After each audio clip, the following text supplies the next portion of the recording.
Wow, how do we have 20 subscribers on the Some Derps Talk About Games channel? That is way more than I would have expected. That is way more than I would have expected. That is way more than I would have expected. That is way more than I would have expected.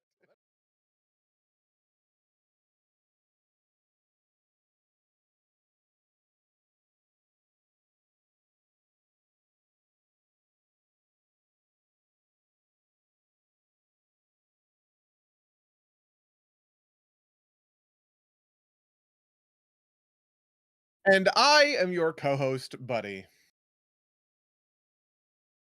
For the first time, simulcast to Twitch. Let's go.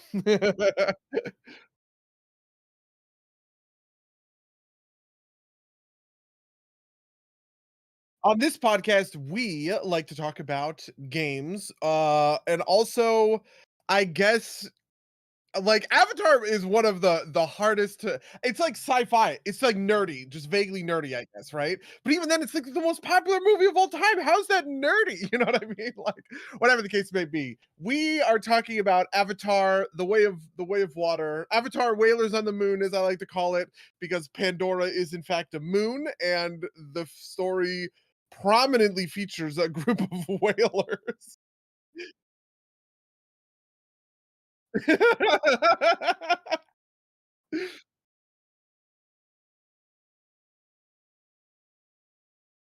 Oh, it's the box office bad? No way.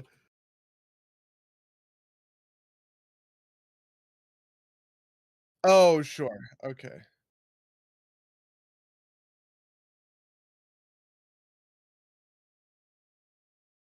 Okay. Wow. No, am I gonna get Pandora blocked? Cock blocked, but for Pandora? Yeah, yeah, exactly. Uh,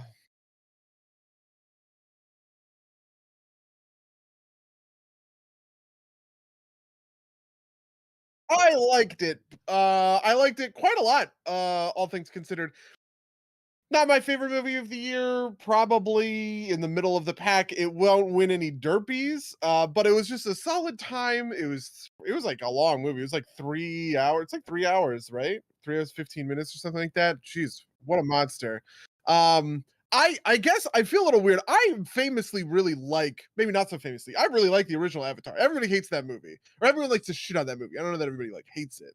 And to me that is like good old fashioned entertainment, man. Avatar number one was a good movie. I don't care if it's Pocahontas in space.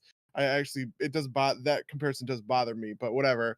Um, and Avatar Way of the Water was a pretty good sequel to that. It's probably worse than the first one, but I think I might like it better just because like the overall sort of story is doing more complicated and interesting things than the original Avatar, which is pretty, it's kind of straightforward. That's just like a simple story told well is like the original Avatar. With some neat like world building and stuff kind of like going in there. There's a lot of attention to detail that I think is really interesting about the original Avatar. That all of that stuff carries forward into the second movie, but it's kind of put front and center in a way that I found a little bit more gratifying. So it is sort of a worse movie because it's more complicated and fumbles some things, but it is also a movie that I liked more, just on like kind of almost like the Gonzo scale. Have I talked about the Gonzo scale before? The Gonzo scale is something that was created by YouTuber Patrick H. Willems to describe a certain subset of movies that are just about flooding you with just like what the fuck moments, right? And he talks. Aquaman is a good example. Aquaman is a Gonzo movie according to him. Because it is just like so full of these moments that make you just want to know everything about this, right? Like the Brine King is my famous example of this, right? I just want to know everything about the Brine King. He's so fucking cool. Crabs deeping into lava, shooting lava catapults through the water. That's sweet. There's an octopus. He's playing drums. That's what everybody always talks about. This is the stuff that makes Aquaman a Gonzo movie. There's a lot of stuff in Avatar 2 that makes it a sufficiently Gonzo blockbuster film that I enjoyed. So yeah, there we are.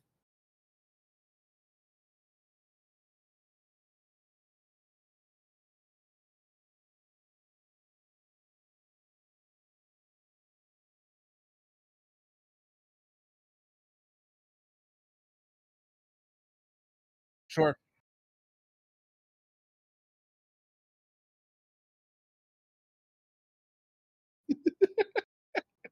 Oh, me too. Absolutely. Yeah. Mhm.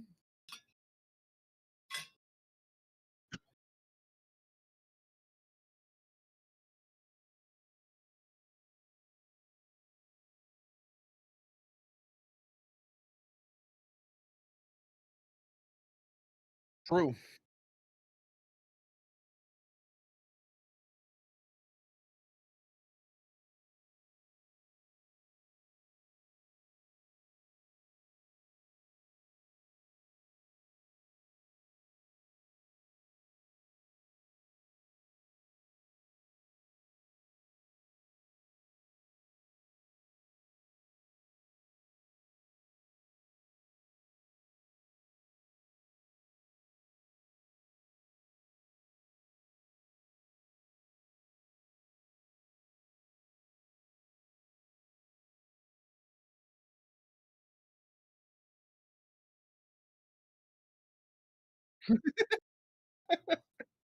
Yeah, in a way that honestly sort of bothers me. Not that we have to get so far into it, but yeah.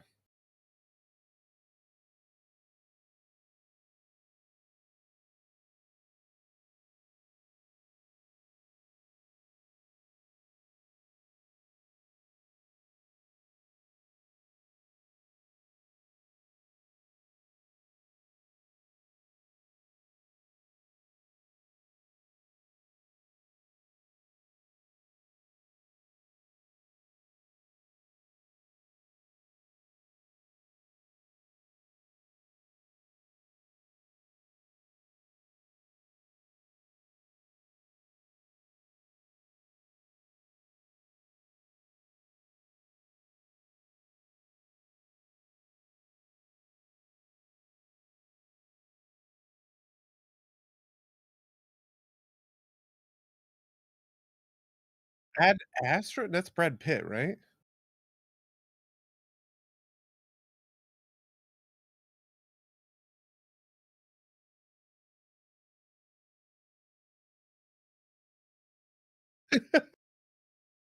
There's also the movie. Yeah, okay, it is Ad Astra. Alright, that's fine. Yeah, I definitely agree with that. Well, we could talk a little bit more about Avatar 1 and what I think is great about Avatar 1, like, truly great in the, kind of in the next section, but maybe that's a good place to just pop into spoilers?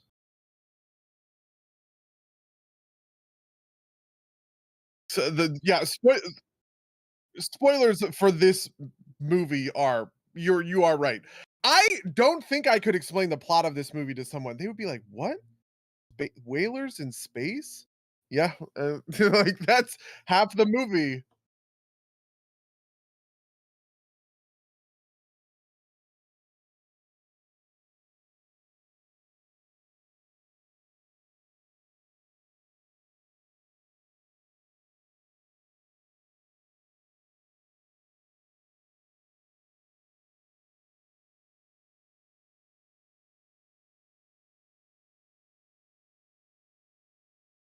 I watched it in preparation for this, but I watch it all the time. I have it, like, I own it. And it is like Man of Steel, it's like Kung Fu Panda. It's just, one of these movies I can just, like, turn on, and it, like, works. Which the thing I think links those movies are 2 things. Number 1, the action is good. Number 2, the script is good. Um like, it just has kind of like a really solid script, which is really the thing about Avatar 1 that impresses me, right? Avatar 1 is a movie that is full of character arcs. Um, just like everybody has one. Jake has one, Natiri has one, Grace has one.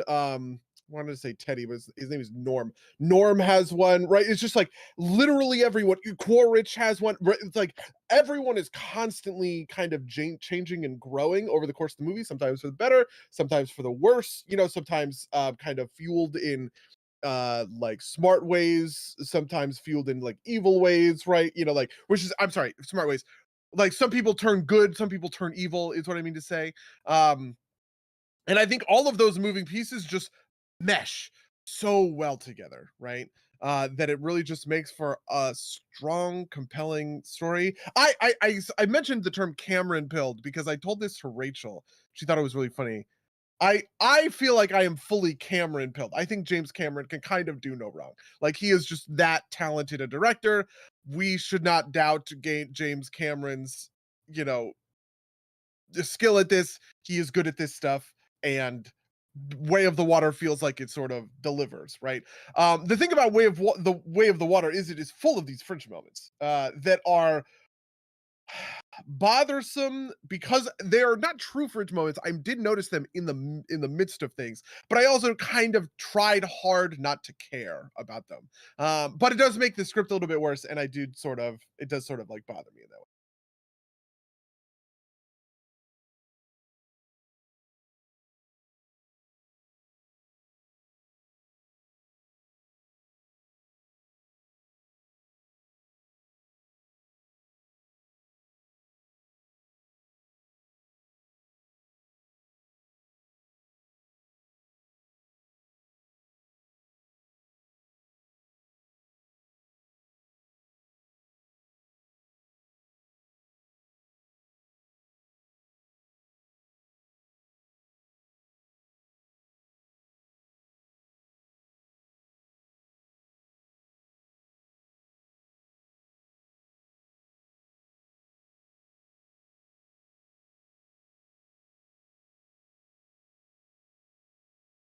I think I would say that I think actually most of these characters have arcs, except weirdly the oldest son doesn't seem to have.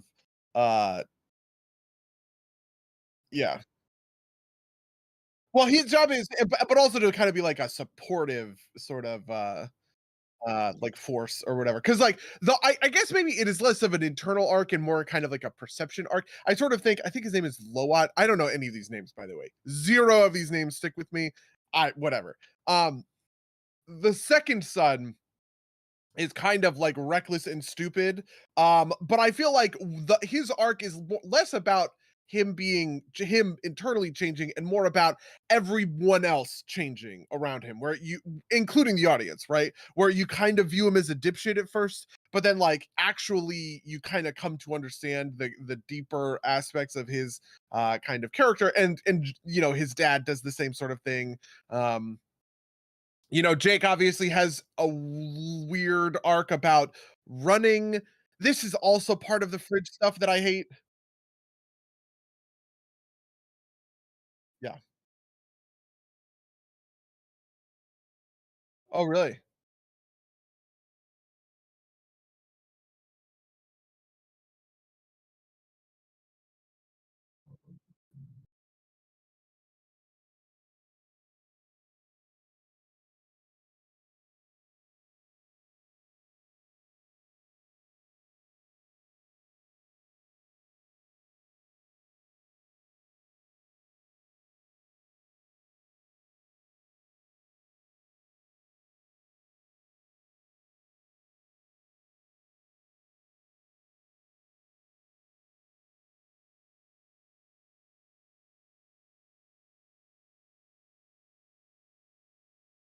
And the number is different. The number is 80,000,000 instead of 20,000,000. The little hunk of unobtainium is 20,000,000 a kilo, and, the vial of whale juice is 80,000,000 a kilo.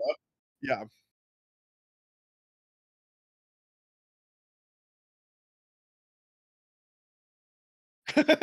Okay.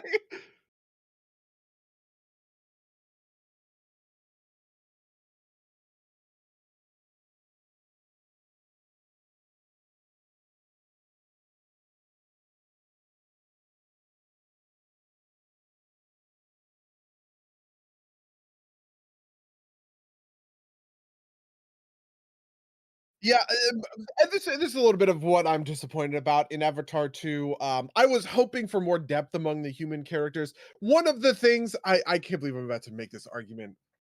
One of the things that is so frustrating about Avatar 2 is how comically evil everyone is. Just like like first of all, Sure, yeah, I agree. But in one, I think you can get away with it. In the same way that the Empire can be comically evil in Star Wars, but then become kind of more complex, sort of like over time, and you learn about Darth Vader and the Emperor, and there's kind of like more stuff going on there, right? Or like these TV shows that are coming out now that are adding like more dimension. You get Bill Burr playing this kind of former stormtrooper who has like complicated relationships with the bureaucracy and all this stuff what's going on in like Andor and Rogue One, all this stuff. Like that is complicating it. So it's like I can understand why, for instance, the bad guy in Rogue One, the evil scientist, goes to work for the Empire, right? But like that's kind of a thing you wouldn't really understand that when you watch the original Star Wars, just because they don't have time to get into the depth of it, right? I don't understand most of the construction of this movie because fundamentally, and I can't believe I'm about to make this argument, I swear to God, fundamentally, it seems to have like a poor understanding of like corporations and capitalism, I guess I want to say. It really bothers me that they just dump the whale because it's clear they did so much research into whaling, like what whalers in like New England or whatever were doing. But whalers in New England were like, first of all, the reason that they didn't take quote unquote all of the whale is because it is a huge fucking creature and you can't transport it, right? So you have to dump it, right? Second of all, dumping it is actually not all that bad. Whales are an important part, like dead whales are an important part of marine biology and like ecosystems, right? And third of all, as we as humans have gotten more complex about the way that we deal with like farming, like factory farming and everything like that. And this isn't even to talk about the morals of it or whatever. We are better at using every part of the animal in order to essentially like turn a profit, right? And I don't want to get into any of the details of this, I don't, or why I know any of this stuff, right? But it destroys me the idea that they have functionally these unlimited resources and they're just going to like dump this thing. You can't find any way to use the rest of that.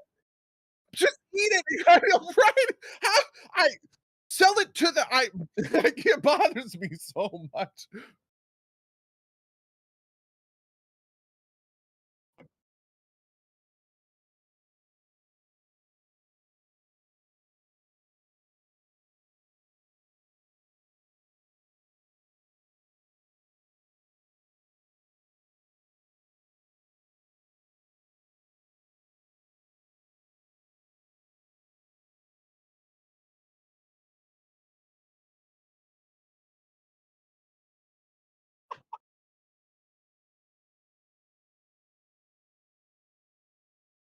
Yeah, sure. Yeah.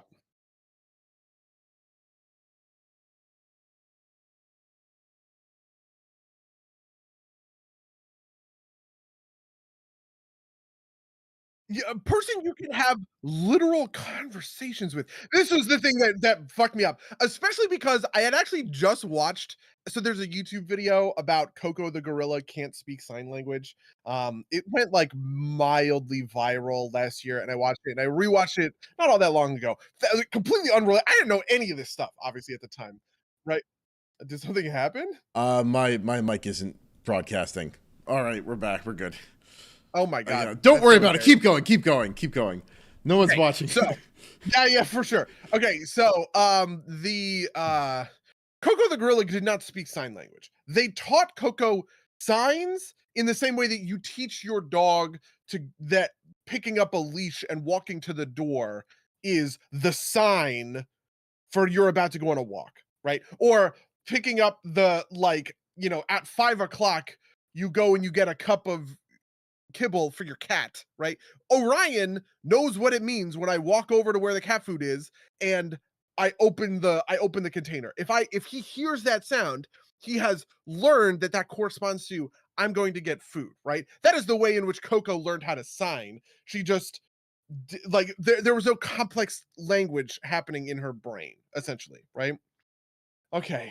And part of that video talks about like the really specific ways in which like humans form language and learn to kind of talk and communicate and have conversations with one another, because there are a lot of really like complex, hard things that human brains are naturally wired to understand. Like the idea of pronouns, for instance, right? That's actually a pretty complicated subject for like language to get across absent of itself. But humans have an innate ability to understand pronouns, that you can substitute a variety of different words. Like, I'm sorry, I have to back this up. Okay. The reason pronouns are complicated is because it is a word that is definitionally dozens, hundreds, thousands of words, right? When I say that, or when I say he, that is a pronoun that is linked to millions of different nouns at any individual time, and it is entirely based on the context, right? The antecedent noun in the phrase or sentence or whatever it is, right? That pronoun links to. That's an incredibly complicated thing that our brains are just naturally wired to handle effortlessly, right? Effortlessly. Little kids figure this out immediately. We are like designed for this shit, right? And it's just like you couldn't do that with these fucking whales. And the way the movie introduces it was so ass backwards that it bothered me so much, because it introduces the kid and the whale first, and then only afterwards does it explain, oh, actually, these guys have human level intelligences and you can have a conversation. Well, he starts talking to them. I'm like, wait, is this like him actually talking? And the kid acts like he's not surprised by the fact the whale's talking to him, right? Yeah, exactly. And the thing is, it's like he starts talking to me, and you think it's like I'm talking to Scooby Doo or something. It's like, okay, Scooby Doo is a cartoon dog who can talk. This is sort of science fiction, whatever. Maybe I can get kind of on board with this. But then they go on to explain it after the fact and like codify it. I'm just like, why didn't we do this first? Why did we not just like handle this first? And also, it would make sense to be like, oh, why is this random one out here not doing anything, right? Like, why is this one separate from the rest of them? And then you can go into the whole like, oh, this was another thing that bothered me a lot, right? Like, that he's a killer, right? And the way they play it is obviously, right, like, he has murdered Na'vi and he has murdered whales, right? And like, you can, again, this is another good Star Wars comparison, right? You can get away with the fact that that's not really clear. You can get away with Ben Kenobi doesn't recognize R2-D2 and C-3PO because those movies weren't written yet. You can't do that in the same movie where it's like, oh, he didn't actually kill them, but he is morally culpable for killing them, that we knew about that, right? Like, it's not like... Just pause for a second. I don't know that I've ever heard that. Holy fuck, he doesn't recognize C-3PO and R2-D2? Yeah. Oh my god, are you fucking kidding me? Oh my god! No. How are you just realizing this? No. No. I've heard, you hear it. What the fuck? Oh my god. Oh my god. Holy fucking shit. No. Are you okay? I can't handle this. No, it's fucking me up so bad. Because okay, so for instance, I've heard it with Darth Vader. People always talk about it with Anakin and Vader, right? Because Vader.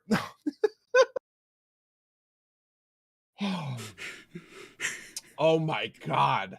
I've never realized that. I never realized. Holy fuck, I'm dying. Fuck. Okay, yes. Okay. We're you okay? I'm good. I'm back. I'm on top of it. Holy shit.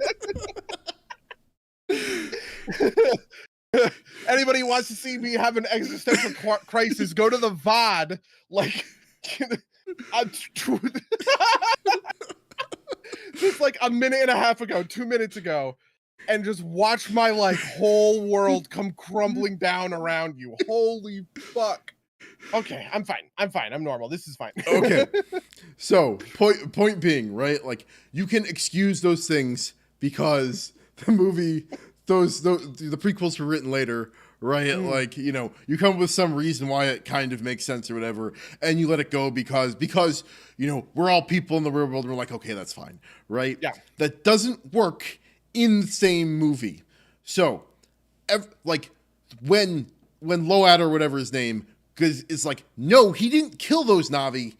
He broke, he led an attack against the whalers, and that caused them to get killed. And the chieftain's response isn't, oh, that's different. He's like, no, he's still morally culpable by like the whale, by whale society, right? As if he already knew that.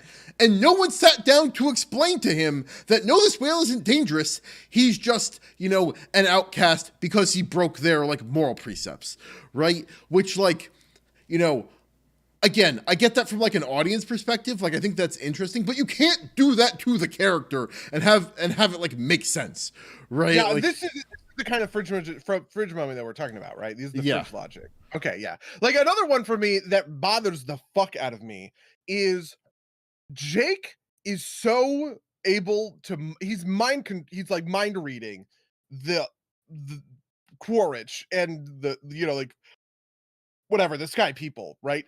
And he always gets it right. He always immediately intuits exactly their motivations to a T, right? It's like, oh, and first of all, can I just say, let's to layer a fridge moment on top of this fridge moment. Why the fuck does Jake Sully matter so much? What, Right? wait, why does him running to the islands change anything?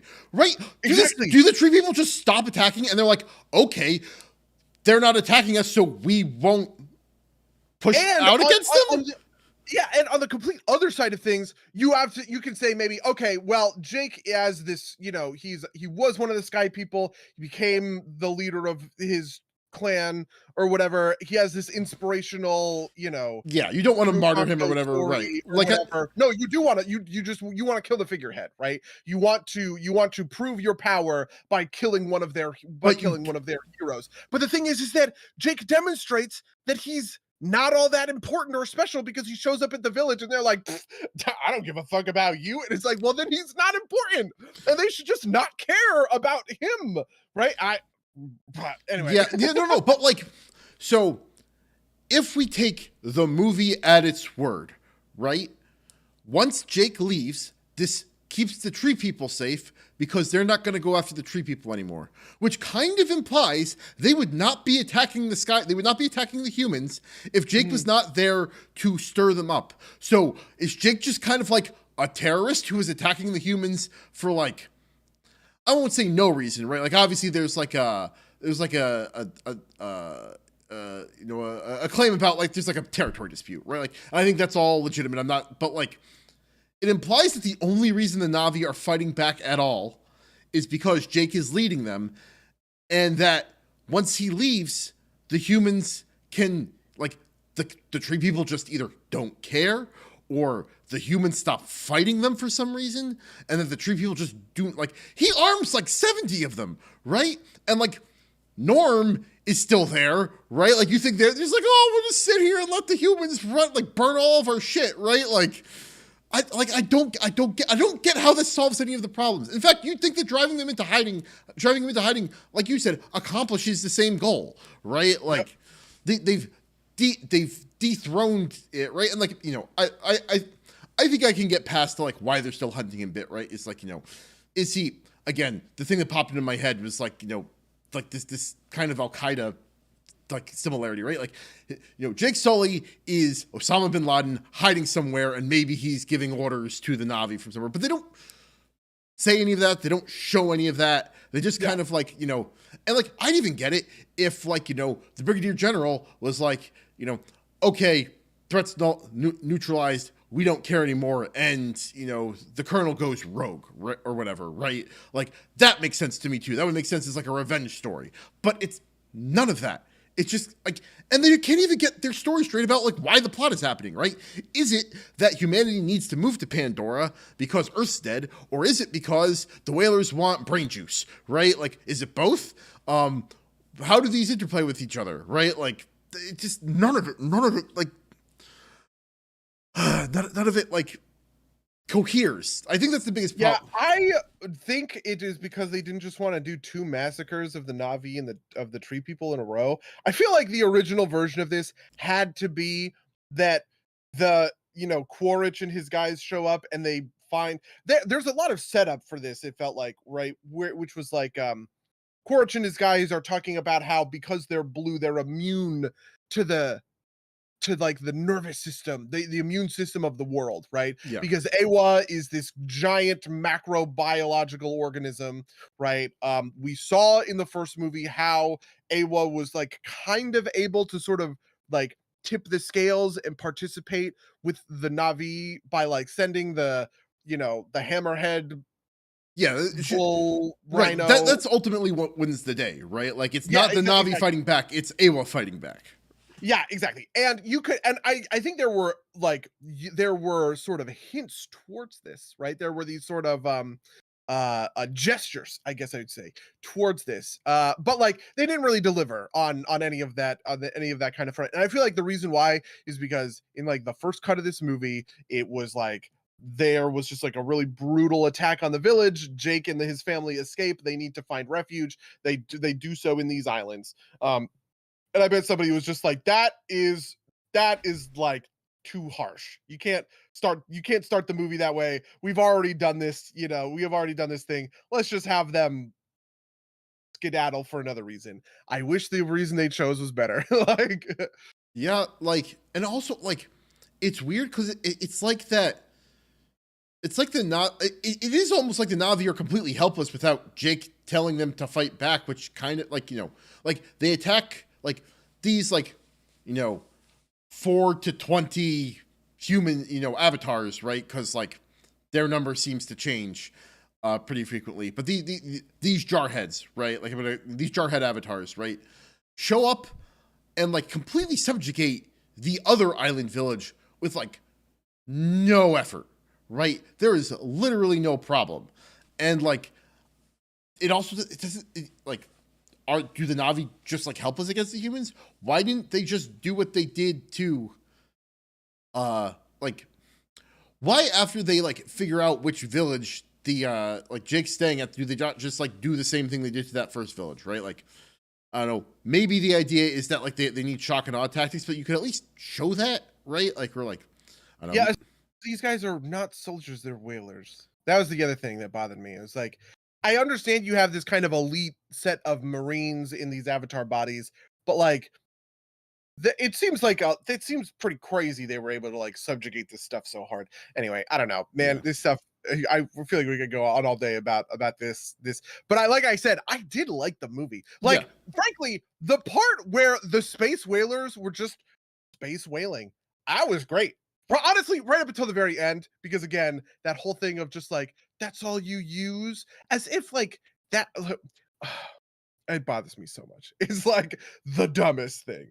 Um, that was actually great. Like when this movie is doing that stuff, when it is essentially just world building, I'm having a perfect time, right? There's this fight with this like giant crazy coelacanth shark thing with like a tri-fanged jaw that was sweet, and that's when the whale shows up and saves his life or whatever, right? Like there's this they're doing stuff in the reef, but then they're also it's like, oh well, if you go out into the open ocean, right? Like that's the danger or whatever. Like all that stuff is great. I don't know, just like the little pieces of other things, the crab bots, right? These little Yeah. crab bots that like crab up onto the, and then I was like, I could watch crab bots all day. They are great, right? That's the stuff I feel like that made Avatar work and threaten sort of to create a world that I am like interested or compelled by in the same way that like other, I would say, like kind of world building focused stories have been able to compel me, right? Star Wars being a great example, right? I think the special thing about Star Wars is the world building. That's the thing that makes it Yeah. truly kind of magnificent, right? And maybe you could convince me a similar sort of thing is going to happen in Avatar or whatever.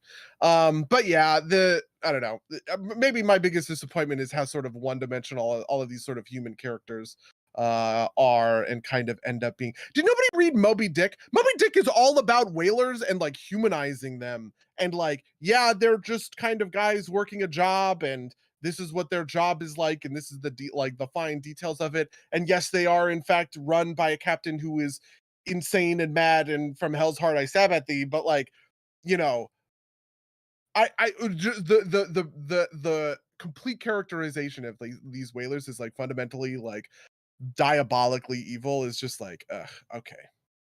Yeah. I want more.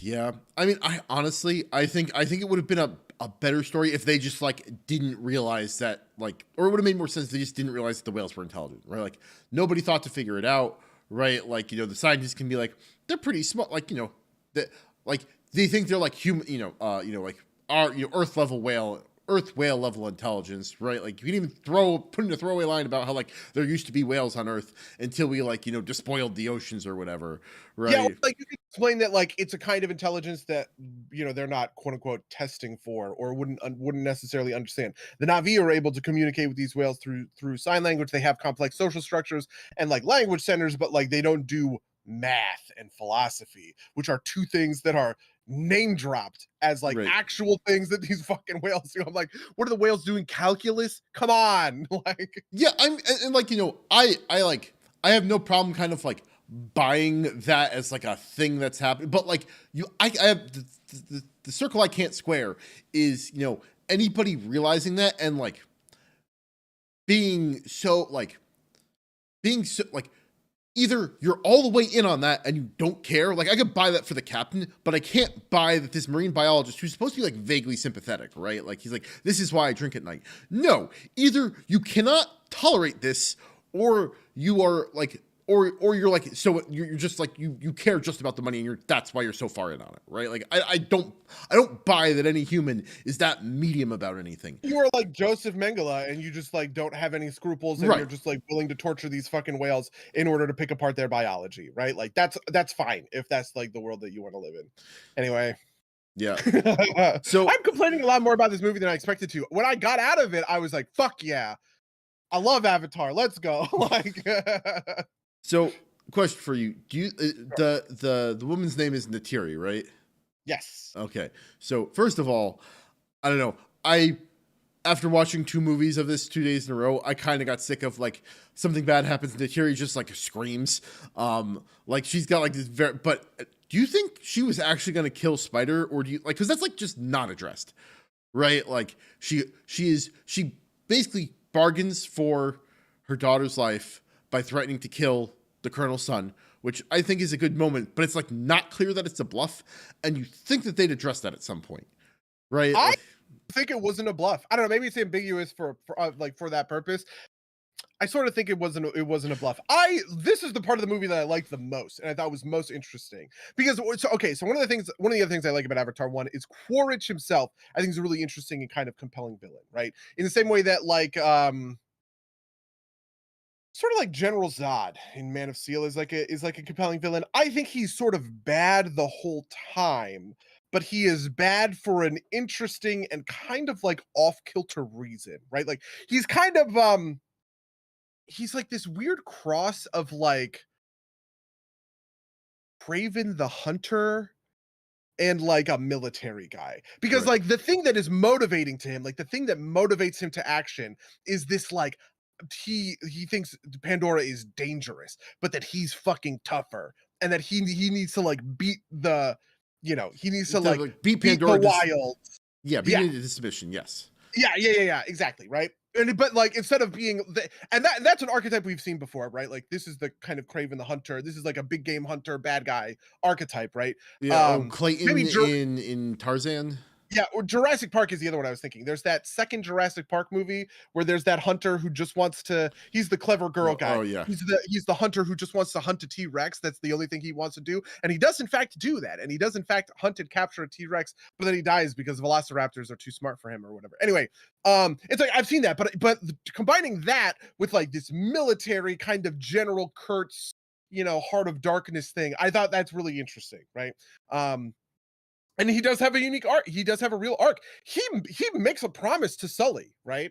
And Sully is the one who breaks it, right? Because he's obviously having more complex feelings about what his like, he wants his legs to be fixed, but he sort of needs a more, a kind of more comprehensive spiritual fix. and like a world of thing to like kind of belong to. But like Quaritch is absolutely willing to honor his to make a deal and honor his deal because to further his end. And I really love that about him, right? And that's reflected here too, right? Like I think that, of these kind of human characters that I'm bitching and complaining about, even though he's not human, he's a cloned avatar or whatever, who cares?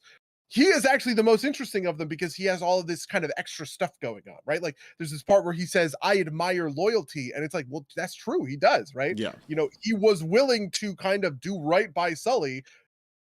Like they didn't do that thing. This is the cop out that happens with villains all the time, right? They make a deal with the hero, then the hero is like whatever, and the villain goes, "Well, I was gonna betray you the whole time. I was never gonna fucking honor that deal." And I just really like that isn't happening with this character.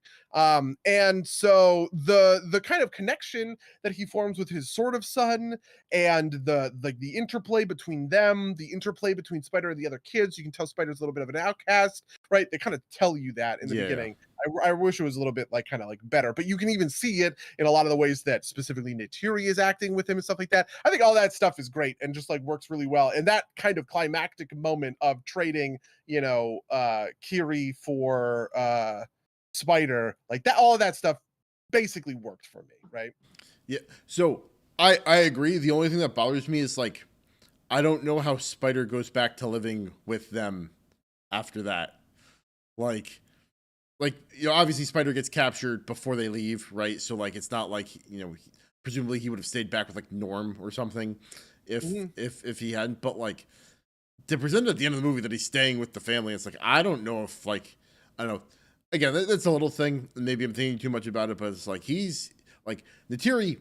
I think I agree with you. I think Neytiri was willing to kill him, and if that's the case, I don't want her to be my surrogate mother, especially when like like at least back with like the normal humans, right? Like there are other people around, right? Like there's support for like his oxygen tank needs, right? Like so part of my thoughts about this movie is I thought like maybe this was suffering from Wakanda Forever syndrome, and that it feels like it's setting up for a bunch of other things, right?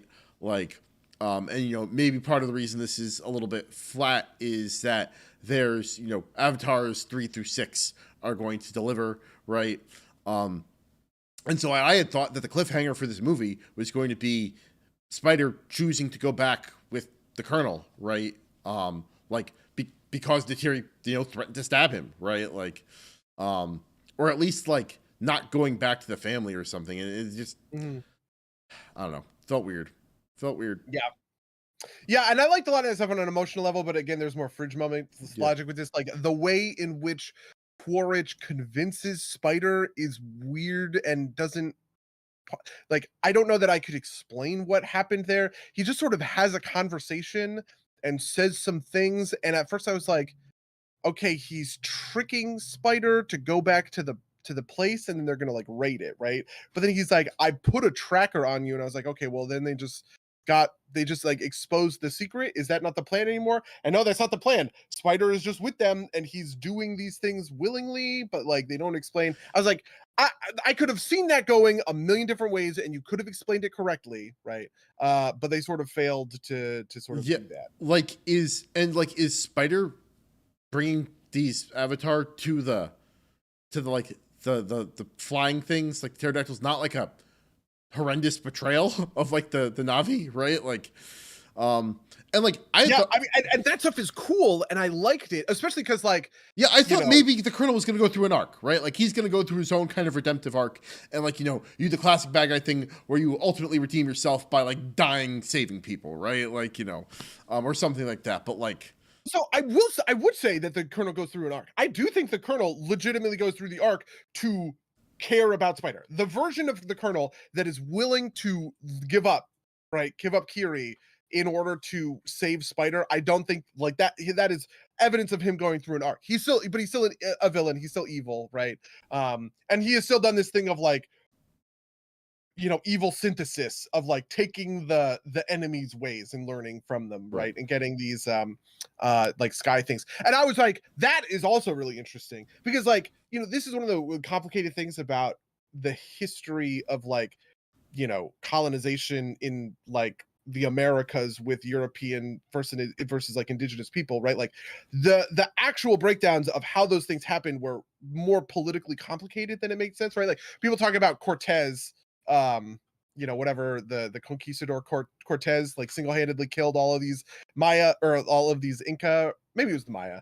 Um, maybe it's the Aztecs is what I'm thinking or whatever. But like the reality is that he just participated. He was just a small player in an over like in a much bigger overarching civil war that was playing out where he and his guys backed an insurgency against like the main Aztecs and then like it's like that kind of stuff happens all the time. And I was like, oh, maybe we're actually going to get into some more like kind of complex politics of along these sorts of lines. But nope, there was none of that, right? Like it's not like all of these Navi tribes apparently just like get along completely. They have no reasons to fight. There's no bad blood to exploit. This was another thing I was hoping. I was like, oh, maybe what they're going to do is they're going to do a thing where, the tree people feel like Jake has abandoned them, right? He has selfishly left to protect his family and abandoned them to the sky people or whatever, right?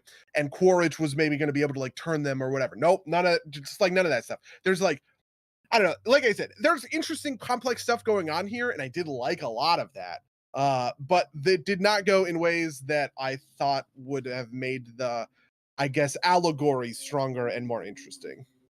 Yeah. So something I wanted to bring up that Max Landis pointed out on his YouTube channel is like the sea Navi are very clearly inspired by Navi, or not by Maori people, right? Mhm. And apparently they made a big deal about casting Maori people to be like the body actors for the Navi. Okay. And then on top of this, they make the whalers an Australian and a New Zealander, right? But nobody like stops to be like, neither of them are like, why are these people that were interfaced like these blue people exactly like the Maori that we presumably have interactions with back on Earth, right? I don't think that's like a huge, like I think you can like explain around that, but it is kind of weird, right? Like that, like I mean, maybe this is just another too much like this is way too unsubtle for my taste, right? Like because like in the first movie, the Na'vi are very clearly like supposed to be Native Americans, right? In a way that's like very, very kind of like maybe uncomfortably close. But I just thought it was strange.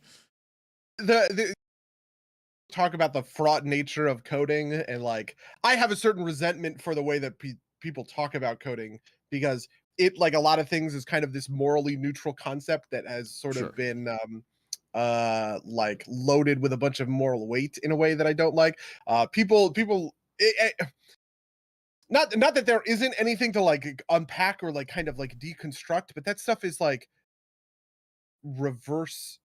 It's like putting the cart before the horse in a certain sense, right? Um, yeah, I don't know. I like the interactions between sort of these two disparate groups and that they were truly disparate, right? That they have entirely different sort of worlds that they are living in and being good at trees does not make you good at swim, right? That's cool and interesting. And it sets up all of this sweet world building stuff that I was kind of like talking about sort of earlier. But I don't know.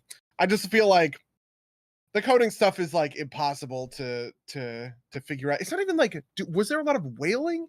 Like it is like New England that is whaling, right? It's also Japan and Oceania, right? That's Like, true. I guess Japan whales, yeah.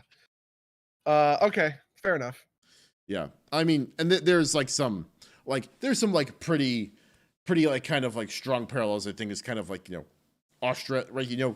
It's not like it's a native Australian that's captaining the whaling ship. It's like a white Australian, right? Like um, but I think like the thing that I think just kind of sticks out about it is like they have like those tattoos feel like very Maori to me, right? Like it's not like it doesn't feel like sci-fi like it's not like it doesn't feel like coding in the way that coding it feels like a little bit too close for comfort to me, if that makes sense.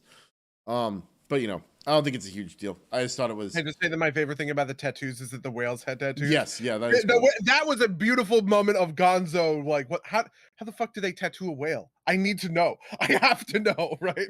Do they take the whale up onto the beach, flip it up, and just start going to town? You Are know? there tattoo whale artists? Like, Yeah, are yeah, exactly, right? I kind of I want to know the answer to that question. Same way I want to know why the octopus drums. Who taught the octopus drums? Also, who taught who helped the whale get tattoos? That's like it's the stuff yeah.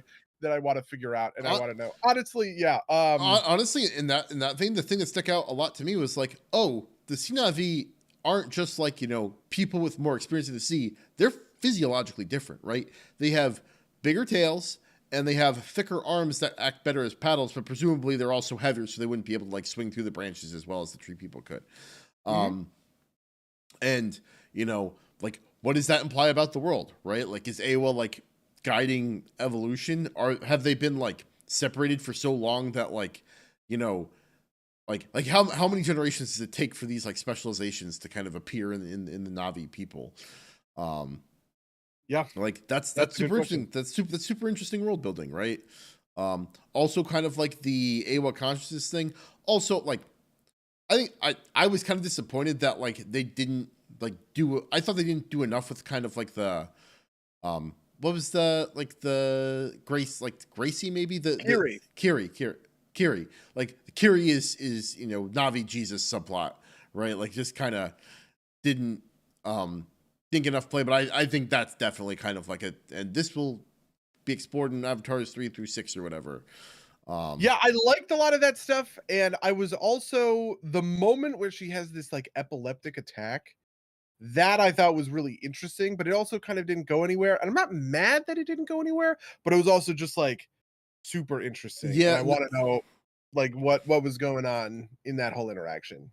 Yeah, I also like that also gave me a pause because I thought they were going to go for kind of like so the scientist men say she's having an epileptic seizure, but actually she's just like special and in tune with Awa, right? Like, and like the implication of that is like if your kid like if you're a kid that has epilepsy, maybe you're actually secretly like, plant Jesus is like that's like This is situations where I was hoping to have a little, like, cross-pollination, right? Where it's, like, actually, maybe the sort of unrefined medical understanding of people or whatever, that the Na'vi have is worse than the kind of regimented scientific approach that Norm has, right? It felt kind of weird to fly him in all of the way to sort of do nothing with that, right? Especially because Norm is a good human, right? He's a yeah. good guy. He is just a scientist. He's just looking to learn more about sort of all of these things. But Well, yeah, that was kind of like the humans plot, like the good humans plot in Avatar One was like, and these people are good, but they care too much about the science and not about enough about like the spirits or whatever, right? Like, care they don't love Space Jesus enough. They need to love this is Space like Jesus the more. other of my Cameron pilled favorites, Titanic, which is a fantastic film in which the arc that like Brock Landers goes through, I think, is that he cares about the money, not the science, right? That it is he's this treasure hunter, he's the salvager who like goes into these deep sea submersibles to like investigate shipwrecks or whatever, but like he doesn't understand the heart of the ocean, right? I could see something kind of along those lines, but it just felt like Norm is really a good guy, and it was a weird sort of attack that he was so ineffective, and kind of like throwing this level of doubt on things. Yeah. Also, this is the hook for them to like find. Like that's the only time that Sully doesn't like think like that Jake Sully doesn't like figure out like what's gonna happen, right? Like is like they fly a helicopter out and they immediately know like where he is, right? Like or at least the area that he's in, which is like can't you can't. I was actually like the thing that I was surprised about is that like Norm's still a human. That they didn't like do the kind of like make him an avatar thing. Oh, Uh, sure. Yeah. um because like theoretically, there's no need to like transfer Jake over into his avatar body. It's just kind of like nice, right? Like I figured they like I remember after watching that first movie, it's like, oh, whenever if Avatar 2 ever comes out, are they gonna have like transferred all the people over? No. Um, they're just like again, this wasn't quite a first moment because I thought of it immediately. It's like, well, of course the humans are going to send another wave of people. You didn't send anybody back that would have like told a sympathetic story about like what happened on the planet. Like, I'm actually surprised they didn't fucking glass the planet from orbit, right? Like, like as far as Earth, Avatar turns into Warhammer 40K. as far as Earth should be concerned, like, technology questions aside, like maybe they can't do that. That's fine, right? But as far as Earth should be concerned, they're actively at war with the natives of Pandora, right? Like, they're Well, like, I don't know. I think you could make an argument that like maybe it's just too expensive, right? How expensive is it to get a whole facility up and running to like mine unobtainium or whatever, right? Maybe you just like I don't know, maybe you just the shareholders aren't going to throw anybody. This never bothered me in the first movie, right? Just because it's like they pretty soundly defeated the human forces on the planet, and you feel like that gives them a pretty good home turf advantage, right? sure. So the thing it doesn't bother me that, okay, so I can believe that they just decided they would decide it wasn't worth it, but it kind of bothers me that no one kind of expected it. It's like no one thought that could be an eventuality, and also it kind of bothers me that like the response is like not immediate, like kind of like all out hostility, right? Like you would expect that if they were going to come back, it was going to be like with like massive overwhelming force, right? Again, I think this also plays into the fact that like it's not super clear like what the motivating factors are, right? Like, are they trying to like straight up like take Pandora over for humans to move to? Did they discover that Amrita makes people live forever within the course of the year? That kind of like is like, the year between, return or whatever, or is that maybe a thing that was happening pre, like pre Avatar 1 that we just like didn't hear about, right? Like it's the same things that make me like care about the world building also make me kind of like confused as to like why some of these questions just like weren't answered. Yep. Yeah. I feel you. But the space whales were really cool. So, The space whales were in fact very cool. I whaling is sweet. I know that's you sure you want to say that, buddy? But I gotta say, it makes for real compelling. Have you ever seen In the Heart of the Sea? No. Probably not. In the Heart of the Sea was a movie that came out in 2016, I want to say, maybe. That was it is a movie about the real life thing that happened that inspired the story of Moby Dick, which is to say a huge whale attacked a whaling ship and sank it in the middle of the Pacific Ocean. And In the Heart of the Sea is a movie about that, and it's freaking great. The thing I like about In the Heart of the Sea, you actually have heard In the Heart of the Sea music because I have used it in my D&D campaign. Oh. Because it just has very good like D&D kind of like action music or whatever. In fact, I actually think maybe I don't know that I ever actually like went through with this. Or you know what? We never did this. Actually, now that I think about it. When you were playing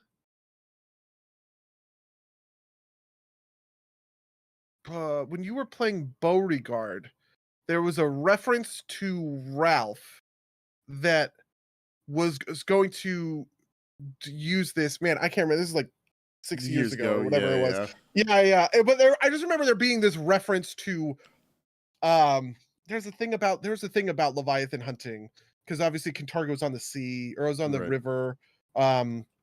I don't know. There's this, and Ralph was in there. Ralph was an NPC in the story, Right. and there was a thing about Ralph, and there was a combat encounter that was built around this. And I specifically found that music because I was like, "Oh, this is perfect! A whale hunting movie music for Ralph." But we didn't end up going that direction. It might have been one of those like plot threads that I had prepared for, but you guys made a choice that kind of counteracted it.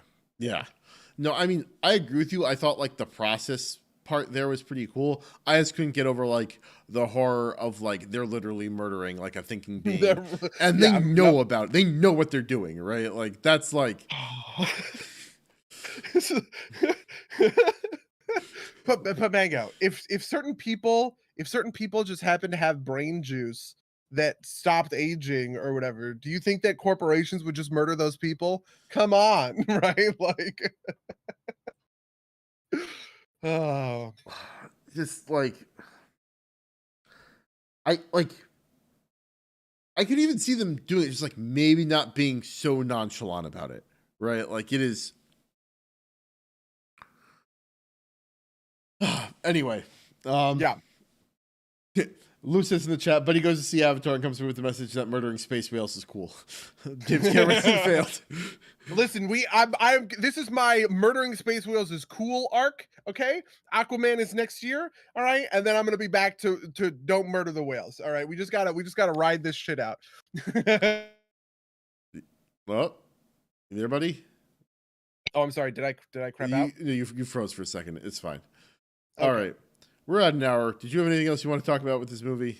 No, I felt like we were really hard on this movie. I sort of feel bad about that. I felt like I was like gonna come in and say a lot of positive things, but we just kind of harped on it for a while, and I don't really, but I also don't really like want to spend all that much time. It is better than we are getting it. Yeah. I feel bad about this, right? Maybe in 2 or 3 weeks, I'll say, you know what? Maybe Avatar 2 wasn't as good as I thought at the time. I was wowed in the theater, but I hate it now or something like that. But in the moment, Avatar 2 is better than Yeah, no, we gave it credit for. I don't think I'll hate it, right? I was like, this is like fun, but you know, it's just like there's just all these little things. It is better than some of the other movies we've seen this year. It's probably better than these Marvel movies, to be honest. Yeah, Multiverse of Madness. What is Love and Thunder? It's actually kind of a lot like Love and Thunder in terms of where it sits in my brain. Of like, it does some stuff cool, does some stuff shitty. I think it was much better than Love and Thunder, but you know, that's I thought Love and Thunder. You know what? I guess you're right. I guess I do think it's better than Love and Thunder. I think it's about the same level as Wakanda Forever, but I also thought one. Oh, actually, that's a great example. It is about as good as Wakanda Forever, and in the same way that it's probably really forgettable. I even thought about Wakanda Forever for a single moment after we did our podcast.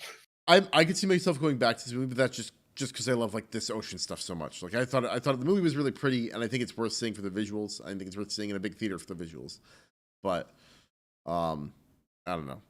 But yeah. So how was your week, I guess?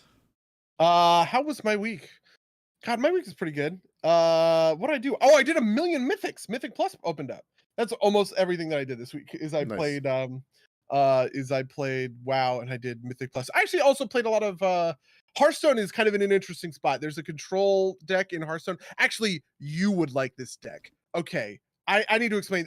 We're going to deep dive on this deck real quick because I think you'll find it very funny. Okay, so right now, meta's pretty fast. But the best control deck in the meta is called Plague Spreader Priest. Okay. One of the things that Hearthstone has been doing in recent sort of really just the last 2 years, is they've added in more disruption, right? One of the things in Magic the Gathering, for instance, that prevents combo decks from being, super insanely powerful, right? Is there are a lot of cards, there's easy access to disruption in Magic. First of all, you have stuff like counter spells, you have instant removal, right? That can stop things from triggering as they happen. One of the weaknesses in Hearthstone when it comes to that is you sort of have to wait until your turn to react. So your opponent gets to play a bunch of things in sequence with one another without any interaction from you, right? Whereas in Magic, at any point in time, you can counter their most important spell, right? Theoretically. The other thing is that Magic has targeted enemy discard, right? I look at your hand, I discard something. I thought seize you, right? Or I, like Cabal Therapy or something like that, right? As well as other cards, Pithing Needle, Meddling Mage, all these other kinds of cards that exist in in Magic that can help you kind of along these lines. Especially because Magic also has longer lived creatures. In Magic, there's a concept called untapping, which is like when you play a creature and then you untap with it, and now it's on your turn. You can do stuff with it because you control the flow of combat as the defender. You can choose to take health damage rather than take you choose to take health damage rather than sacrifice an important creature. In Hearthstone, it's rare that you will untap with an important creature. If you drop an important creature, Bronzebeard, doubling battle cries, for instance, being a good example of that, it's you most of the time your opponent's going to kill it on their turn, right? Um, and so what that has done is made for a kind of combo atmosphere in Hearthstone where players can execute combos with relatively little problems. It's hard to disrupt a combo in Hearthstone, right? But at the same time, there's a lot that you can do to protect yourself from a combo in Hearthstone. A control warrior can gain 100 health, right? And just be so healthy that you can't actually burst him out, right? Or an aggro deck can put enough pressure on the board that it just like owns you, that kind of thing. This is all sort of normal. But one of the new things that they've been adding is they've been adding disruption, right? So for instance, there's a card Mutinous who comes into play and he eats a card in your opponent's hand. He literally just he takes a minion in your opponent's hand, he chomps it down, and he gains its stats, and you no longer have access to that minion in your hand, right?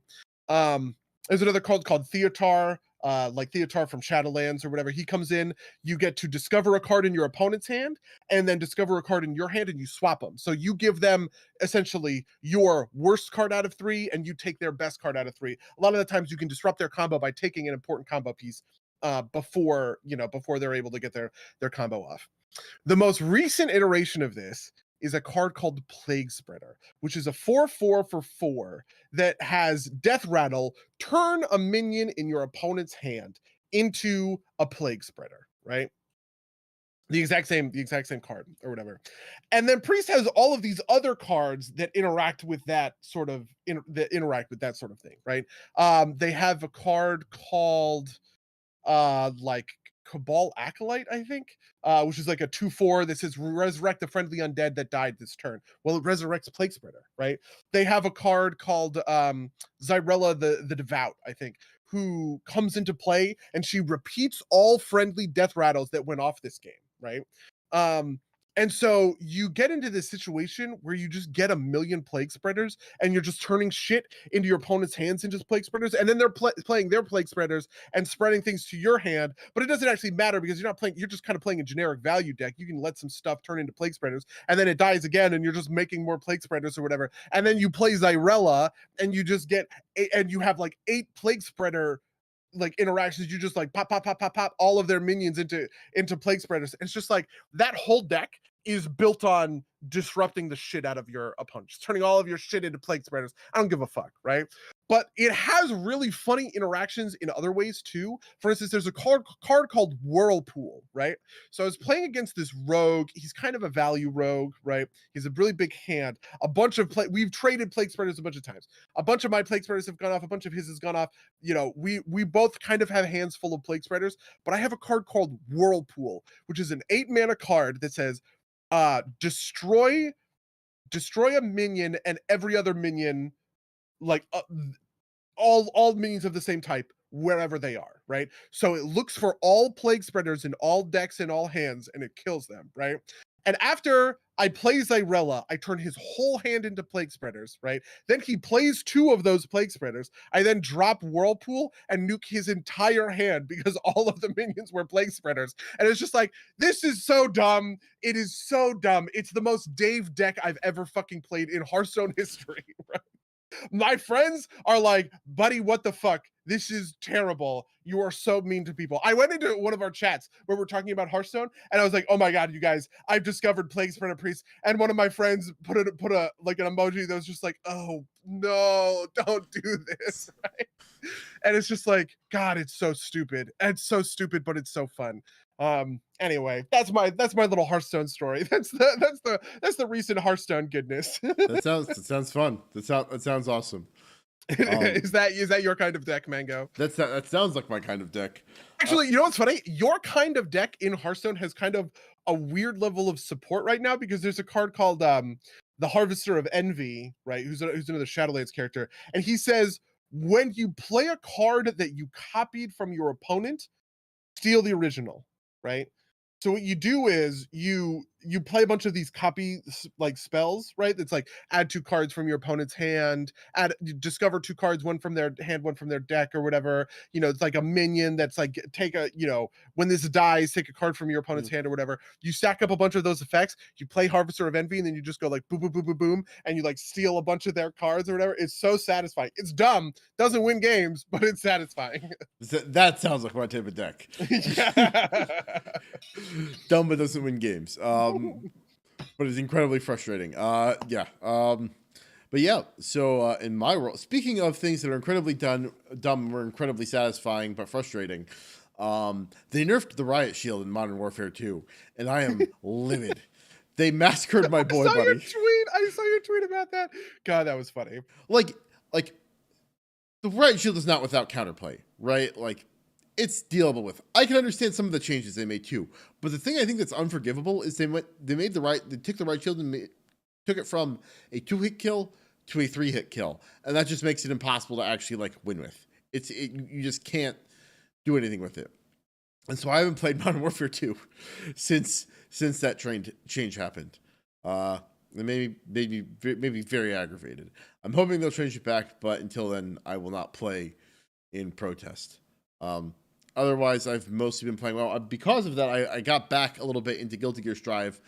There was a Street Fighter beta this weekend that I didn't get into, but I figured I'd keep trying to learn how to do the hitbox right. I have heard bad things about that Street Fighter beta. I was in a Really? meeting this morning with two people who were in it, and they were both shitting all over it. Really? Did they say what was wrong about it? They said that there's too many sort of one button combos that like Interesting. the game. He was describing the game as like if you can land the first hit of your combo, you essentially land the whole combo because it's so easy to pull off.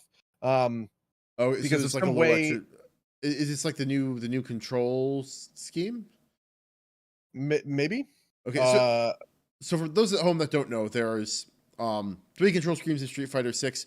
Only one. So the real easy one, which is kind of like the noob friendly, like context sensitive buttons that will like auto combo for you. That's only playable locally. You can't play that online. But there are the second control scheme is basically like a Smash Brothers style control scheme where the special moves are like directions and presses instead of motions or charges. But because of that, those moves do less damage and are generally less good, but they're easier to execute. But I'm like that's an interesting thing to say because like part of playing like a true combo theoretically, if you land the first hit, you land the whole thing. It's just like how the game work, like how fighting games work. Except there's a chance that you drop it because you're like not good enough. But yeah, because there's like a failure of execution. The question is right, how difficult to pull that off right. is it. And some like there's an argument I think to be made that that level of execution isn't super interesting from a gameplay perspective, right? Because like the highest, like the people at the highest level of play are playing at that level anyway. They're like rarely dropping combos. But I don't know. That's interesting. So your coworkers thought was just like it's too easy to execute. And that's the issue. Interesting. That's what they said. I don't Very know, maybe. Yeah. I also wouldn't be surprised if I don't know, there's a million other sort of issues around all of this other sort of stuff. It was in the middle of a work meeting. I wasn't super paying attention, so yeah. No, I mean, feel free to correct me.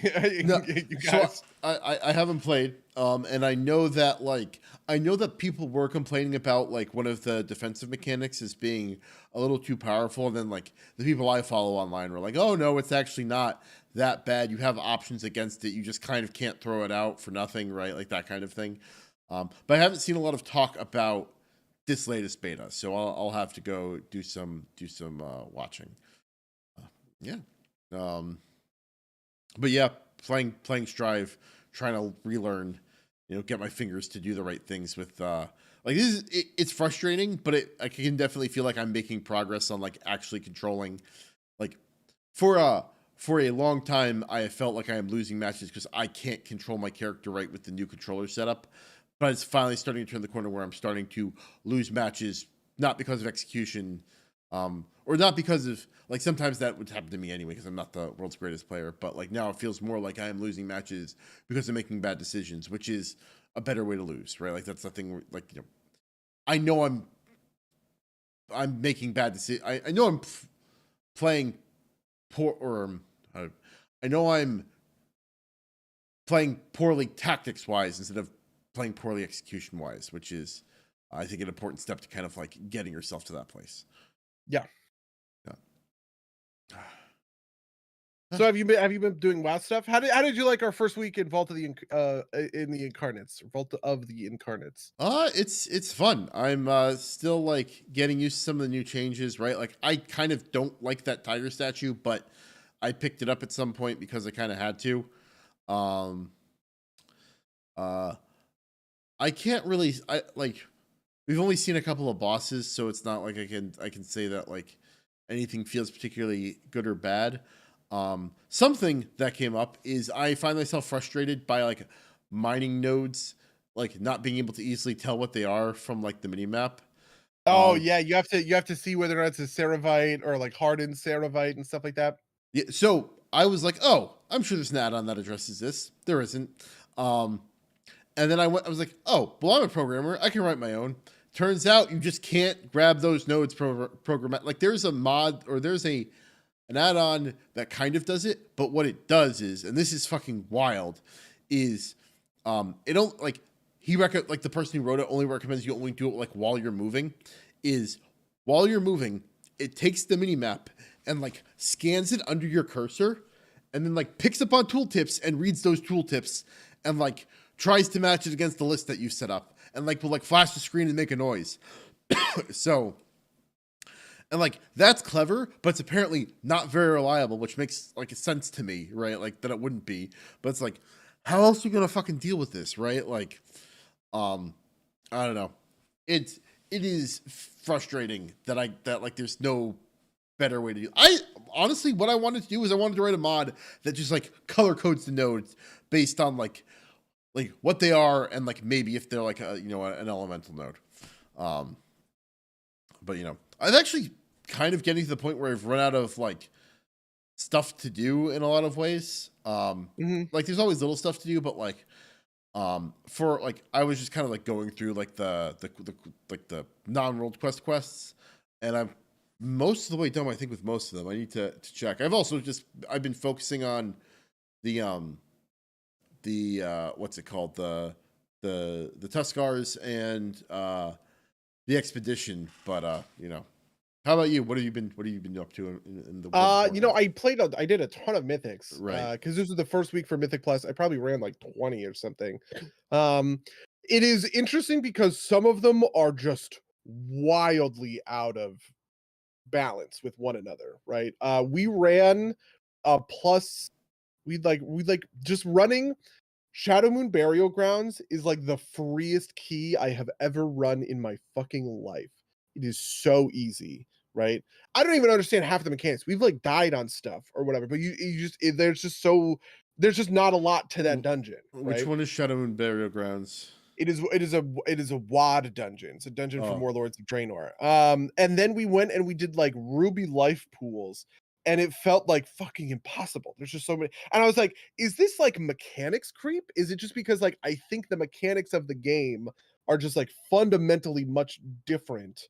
They're just so different compared to what they used to be. I don't know. I don't know the answer to that question, but yeah, it's a whole thing. Um, and I'm interested to see what they do with it. I guess is sort of where I come down on that sort of stuff. I did see more of Vault of the Incarnates. I saw 5 buses. So because I raid with another group on Saturdays, so we did the first 3, which was killing, Aeronog and Taros again, killing as someone who can't cleanse disease, I hate burial grounds. Listen, that's as someone who runs in groups that don't interrupt. Let me tell you. The the first 5 bosses are actually kind of neat. There's one boss that I think everyone's gonna fucking hate that is just gonna be like a nightmare.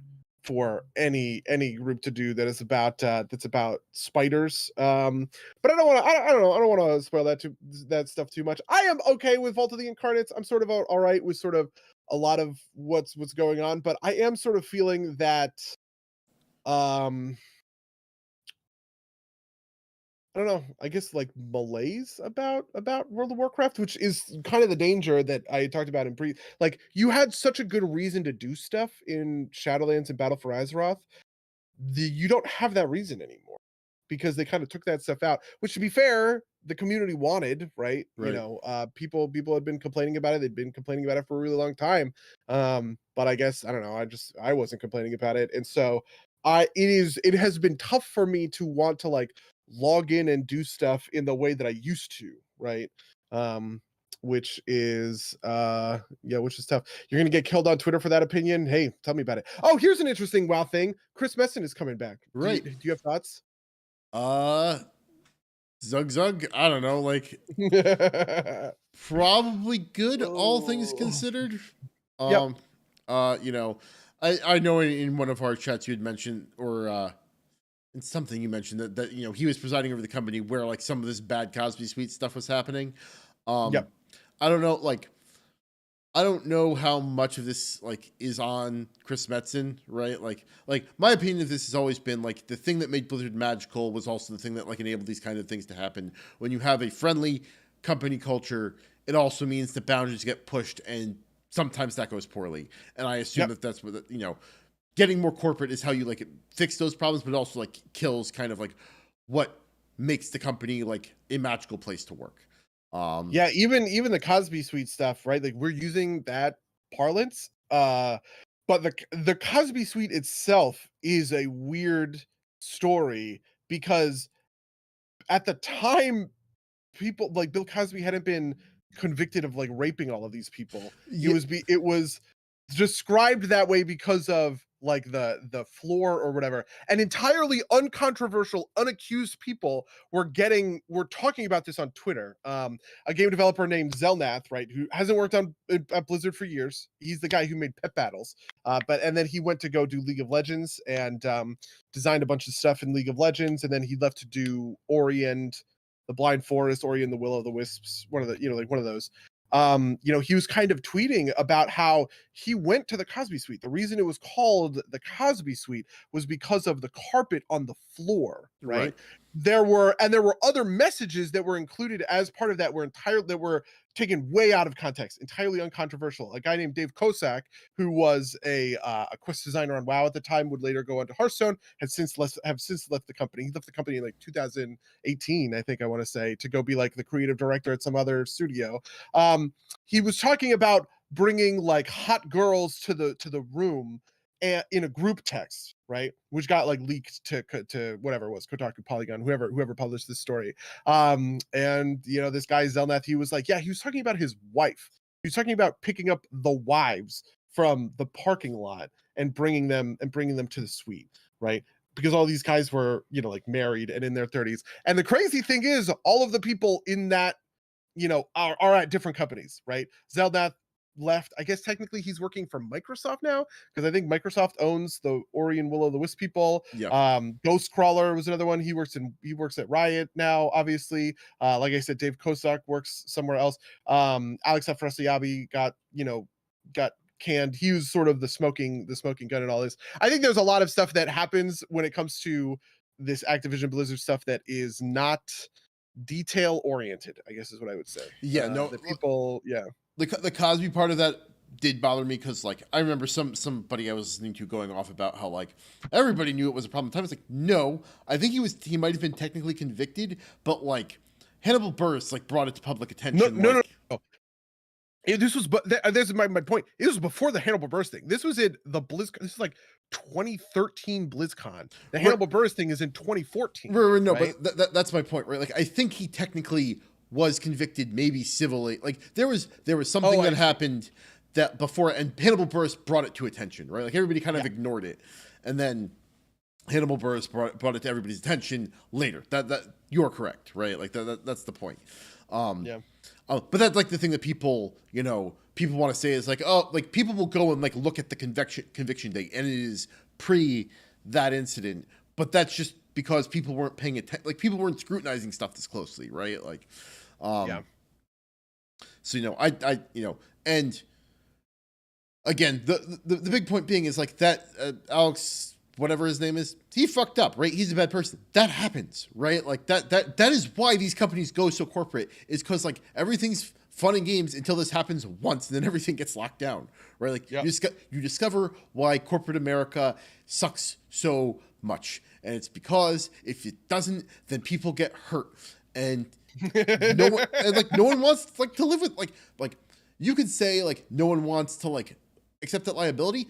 I'm sure there's a lot of people that just don't want to like have that risk on their conscience, right? Like if you want to be generous about it, right? Like no one wants to be responsible for a rape, right? Regardless of how cold and heartless you are, you still don't want to be responsible for it, right? Like even tangentially, right? Like Yep.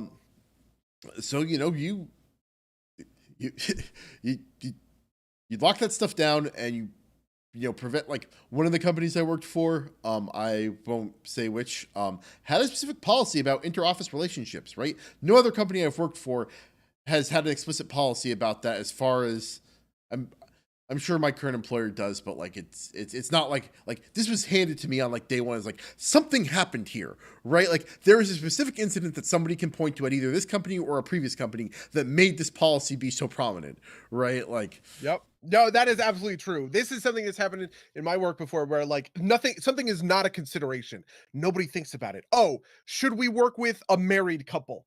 It's like, oh yeah, sure, of course. Why wouldn't you? But then one time that married couple goes through a really messy divorce, and they're both working inside the company, and now they're like sniping at each other. They can't be in meetings together. It's like, oh well, actually maybe it is a little dangerous to like work with, like to have married people in the same department, whatever, like whatever you want to call that. It's like, yeah, that something bad had to happen to make that policy exist. Yeah. Anyway, the thing with Chris Metzen, obviously Chris himself was never accused of anything. At right, worst, he was sort of accused of like he was in charge. He was a leader in the company it when this happened on stuff was his sort of, watch. yeah, exactly, right. Also, obviously, he was the creative director. Afrasiabi would become the creative director. Like they work closely together. There's a bunch of BlizzCon stuff where the two of them are on a panel, right? And they're answering questions from the audience, all this other sort of shit. That stuff, I don't think is like damning or whatever, but it is something that, I know people are bringing up. I think it's sort of fair enough. Really, the thing that I'm interested in is crunch. Because so one of the things that happened, the Game Awards, is that Diablo 4 got a release date in June of next year. I think it's June 6th in of next year, right? An anonymous kind of account got out that basically said that is a wild date. No one is there. There's no way they're hitting that date, right? Like former Blizzard dev said, like there's no way they're hitting that date. They're going to be crunching, right? And one of the interesting things to me about Metzen is he specifically left the company because of crunch, essentially, which was he was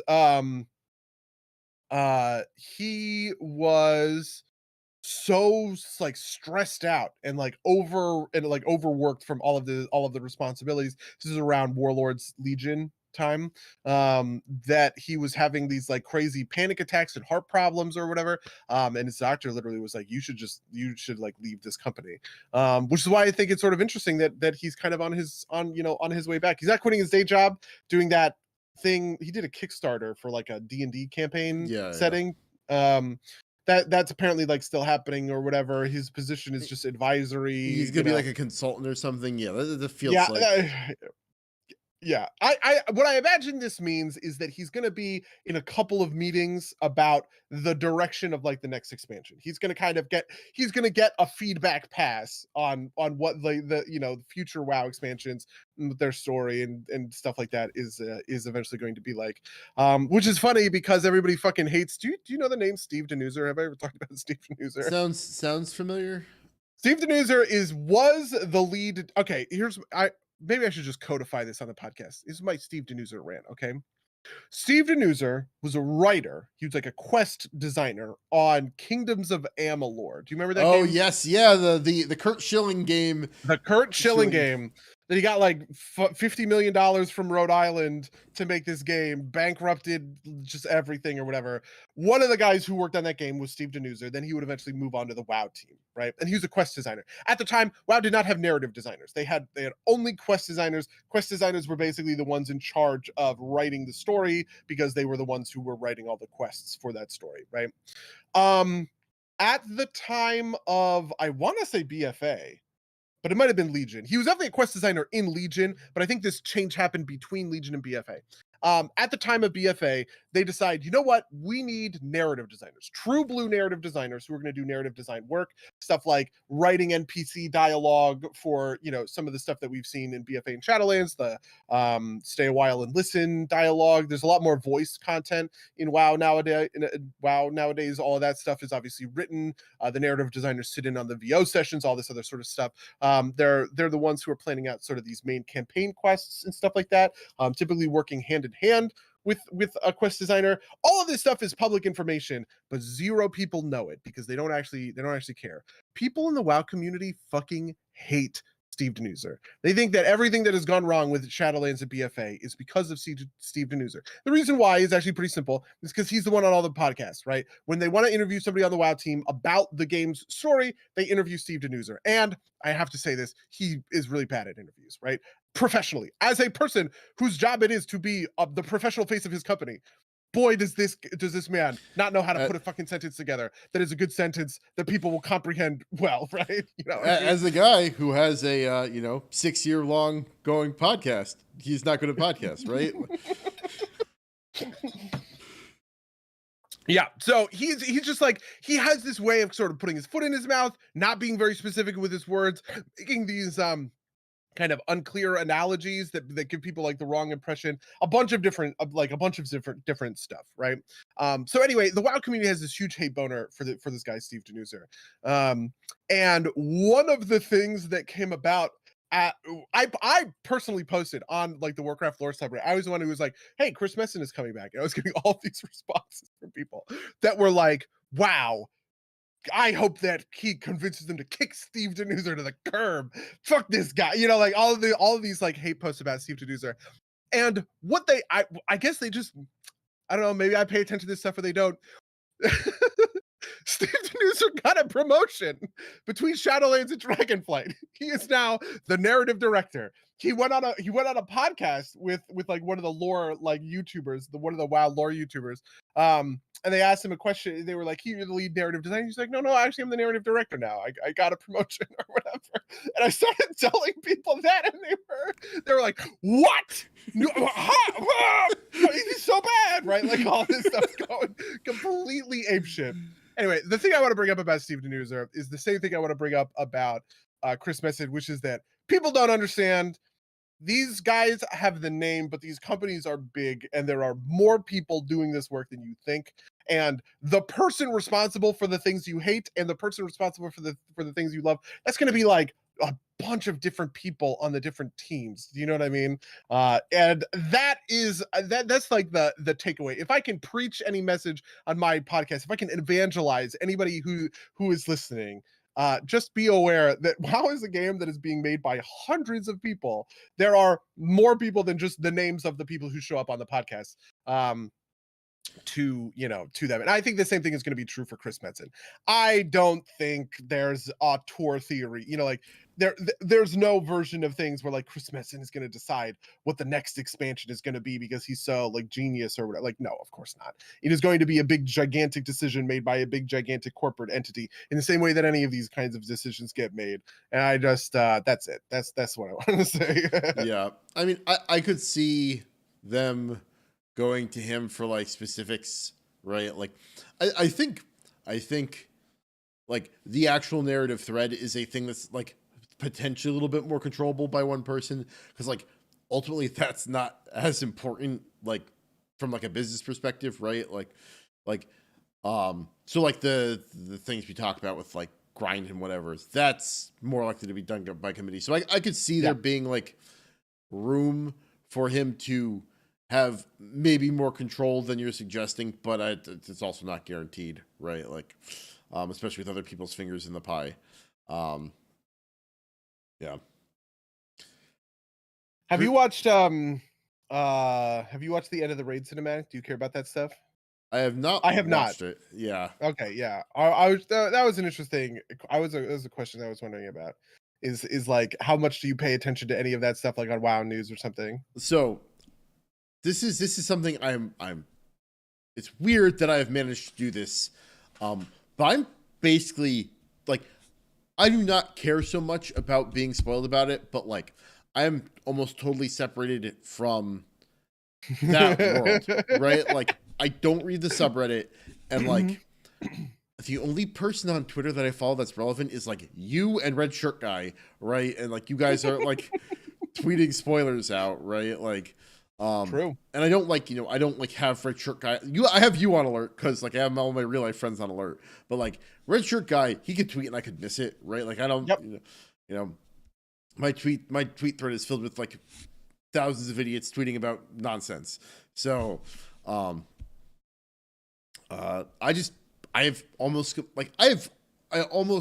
I only get the popular discourse through you and like other people, right? Like, which is weird. This podcast. Which is weird because my view is like so informed by you that when someone in the raid like expresses like the like kind of like common opinion, I'm like, but I thought that was like a bad opinion for idiots. And then and then maybe I don't think so highly of our raid mates, but that's another story. That's true. There are a lot of people in our raid who say this stuff, right? Yeah. The other day I was in Discord. I shouldn't have done this, to be honest with you. The other day I was in Discord with a friend of ours who Lou says that happens a lot, which and I baited him into doing the thing.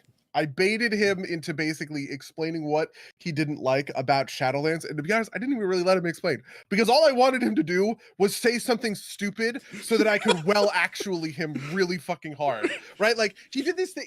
I didn't remember what it was. Lou might remember. She was there.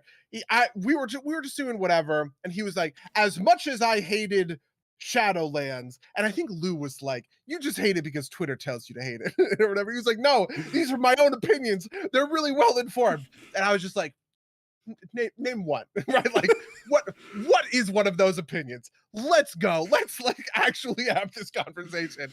And he started explaining and I stopped him immediately and just like went on a whole thing about you know what it was in Zereth Mortis. Okay, so in Zereth Mortis there's the prototype pantheon, right? Yeah. Okay, so the prototype pantheon is a group of 4 robots, right? They're these robots that the first ones created as prototypes for the pantheon of the Eternal Ones, Denathrius, the Jailer, the Winter Queen, all of these characters that we have met over the course of Shadowlands. Okay, the popular talking point is that the Winter Queen and the Jailer and Denathrius aren't interesting characters because they're just robots. They're just robots, Mango. They're just robots. This is what they say, right? Okay, so first of all, putting aside the fact that there is so much media about how robots are cool and interesting, right? How you can have a robot, but it's a person. Watch, that's like a whole trope, Runner, right? Like no, Blade Runner, right? I Robot, right? It's the name of the fucking movie. It's even dumber than that, though. But here's the thing. But like in WoW, we also have characters that are functionally the exact same thing, which are the Titan Keepers, right? Odin, Thor, right? Locum, right? Like these are characters. Aren't like all of the mortal races like formerly mechanisms that were like cursed with the curse of flesh? I know, this is exactly what I was saying. I was like, hold up, don't you? But like all of these characters that are interesting human characters, the thing that made Arthas the best character, everyone would say this, the best character in all of World of Warcraft, right? The thing that will make Arthas is that he is the stumpy, withered offspring of a I'm sorry, not Valkyr, Vrykul, right? Who used to be Stormforged, who used to have these metal bodies, but they're afflicted by the curse of flesh or whatever. He's functionally a fucking robot, right? How on earth is that not an interesting character? And then the best one, the coup de grace, is that the prototype pantheon they're fucking prototypes. If you read the boss journal, it says that the first ones created the prototype pantheon to kind of programmatically execute their will for the Shadowlands, and they failed at that duty because they didn't have souls. They didn't have like the level of humanity required for complex emotions, right? The fucking boss journal says that they're not robots, that they have souls, that they have a consciousness, that they are sapient creatures capable of complex emotions, and that the reason that these things are bosses for us to kill is because they are too stupid to actually fulfill the job. It's just like it is the layers of nonsense on the nonsense layer cake. It's just fun. It's just fun to put that all on top of each Oh man. Speaking of like these like lore points, I unlocked I unlocked one of the story beats. I think it was the Veldrakon Accord one, like the story quest. And have you seen it yet? Do you care about I have spoilers? not actually. Is this a big spoiler? I maybe care about spoilers. There I don't know. there is a cutscene. There is an in-game cutscene that has all of the aspects. Um, Oh, I'm sorry. Is this the one where they go to the vault? yes. Then I have seen that one. Yeah, I, well, just in case people, the important part is that all the like the aspects, like the original aspects, are standing and talking, and the only thing I could think is like, why is Rathion a human? That doesn't make. But he pointed out this doesn't make any sense. I don't know. It bugs the fuck out of me, right? And now Like, you've infected me with your mind virus. oh, I need to post that on the Warcraft lore subreddit. I bet that would Yeah. get a billion upvotes. Actually, that's not true because everybody really likes Dragonflight. So it would be like seen through the lens of Dragonflight is good. Therefore, this thing pointing out a weird logical inconsistency is kind of bad. Like this, like I said when you brought it up the first time, this is a perfect red shirt guy question. You need to go to Absolutely. you need to go to BlizzCon. You need to ask. Yeah. Except you Okay. can't. Except they can't fix it by like having a dwarf appear, right? Like they. They maybe, yeah, that's true. I mean, I think the thing I would like to hear, to be honest with you, is the same thing that the Green Lantern comics did in DC, which is that it just sort of said in one of the comics that bipedal mammalian humanoids are just it's like carcinogenesis or whatever. Yeah, yeah. Carcinization, like Yeah, the. like, lots of things evolve into crabs. It's like it's the human version of that. Lots of things evolve into essentially just humans, right? Which is code for why there are all of these humans uh in Greenland in like, in the cosmos of the DC universe, right? In the Green Lantern the cosmos that look vaguely humanoid. And the answer is, well, there's actually nothing super all that special about humans. It's really just that like evolutionarily speaking, things tend to evolve in this sort of way. Lou asked in the class, Rathion or Neltharion, because yeah, human Deathwing is an oopsie unless he's particularly handsome, very cool. Yes, exactly. This is exactly my thing. Is in the flashbacks that we got before whatever, uh Deathwing takes on his visage form, but his visage form is specifically a human male, right? And we've seen this human male version of Deathwing before, but it is because he took on the role of like I think his name is like Adis or Adalus or something, Prester, like a Dalaran, or no, not Dalaran, Alterok. He was like an Alterok noble or something.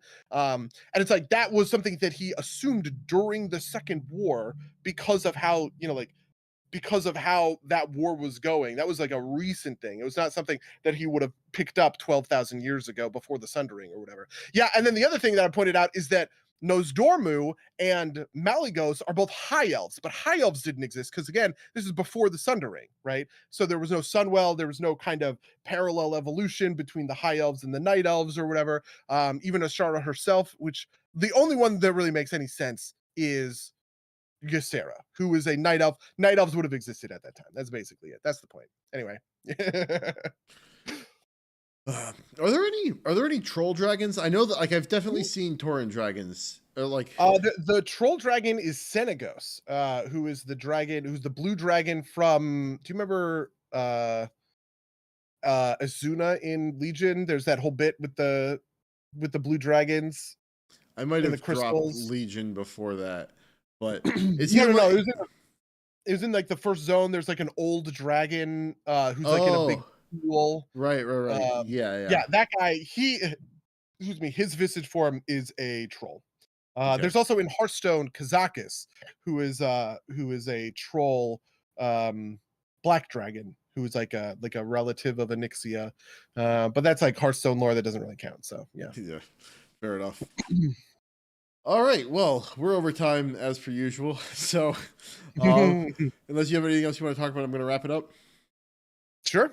All right. Well, if you'd like to tell us what you thought about any of the stuff we talked about on this podcast, whether it's Way of Water or World of Warcraft lore, you can email us at derpsplaygames@gmail.com or podcast@somederpsplaygames.com. You can watch these live at twitch.tv/derpsplaygame or now live also on YouTube at youtube.com/@somederpsplaygames. Let me make sure I've got that right for me for a second, buddy. Never mind. Yes, it is. Twitch.tv or youtube.com/@somederpsplaygames. Thank you to our wonderful social media manager, Zhao, for setting up that nice link for us. What else? You can rate and review us on iTunes or wherever you find good podcasts. That's everything I have. But do you have anything you're looking to promote? I don't have anything I'm looking to promote, I guess. Yeah. I don't have anything I'm looking to promote. All right. Do you Colors of Rot came out in between this episode? Last week, Grime Colors of Rock came out. Card Game Island and Cardboard Kings came out. You can actually, they made the joke of Cardboard Kings was that you weren't allowed to play the card game. That it was a game about managing the card shop, but that you didn't know how to play the card game. But so many people asked to play the card game that they were just like, okay, fuck it. Here's the card game where you go to a place called Card Game Island, which is kind of like Duelist Kingdom and Yu-Gi-Oh, and you do a little roguelike deck builder thing. It's actually pretty fun. I like Card Game Island. I like Colors of Rot just fine. Those both came out last week. Yeah. Awesome. All right. Well, with that, I'm going to say until next time, dear listeners. Until next time, loyal